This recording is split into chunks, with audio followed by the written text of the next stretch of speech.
Alright, so this is my cos function here. Cos of 0 is pi on 2, pi, 3 pi on 2, 2 pi, 5 pi on 2.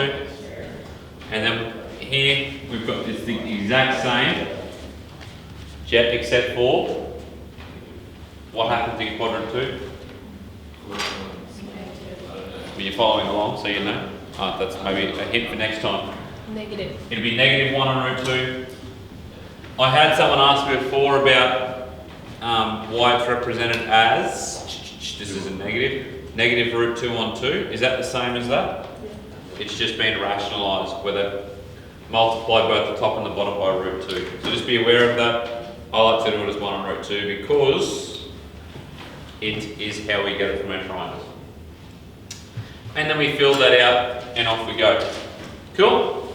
Yes. Now the trick to sketching these, so you might get a question that says sketch, they won't give you the table of the x values, it'll say sketch y equals, give me an example of a question it asks for. Y equals? 5 cos x. So I would draw this shape and then I put my values in afterwards. So with all of these, sketch your original shape and then apply your translations afterwards. Now I've got too much information on this chart. If I was sketching it for myself, I only want my key features. So I could effectively knock out every second data point here and I'd still have a good graph. So I don't need to have all those data points. I just need to have pi on 2 pi, 3 pi on 2, 2 pi and 5 pi on 2. And they represent my x-intercepts, my max and my mins. Cool? If I had a horizontal dilation or a change to my period, if my period wasn't 2 pi, I would do the same thing. I'd sketch my general shape and then I'd sub in my last value, half it. So give me a period value there. Why don't we make it,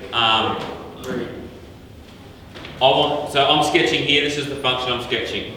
Y equals 5 cos x on 2. So what's my period there?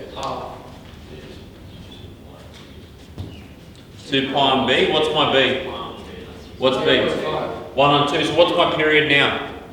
It's half of the wavelength. 4 pi. 4 pi. So if I was sketching this function here, I've drawn my general shape. I go to one period which occurs trough to trough, and I write 4 pi. And then I go back halfway and I write 2 pi. How do you know it was born? Because my period equals 2 pi on b, which equals 2 pi on 1 on 2, which equals 4 pi. So my period's 4 pi, which means halfway through on to 2 pi. What's this value going to equal? Half of that? So 2 pi.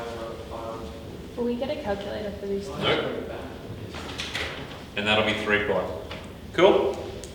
That's how I do this. Sketch the shape, add my values in once I've sketched my general shape. Cool? I only need key features, x-intercepts, max and mins. Off you go. So, this one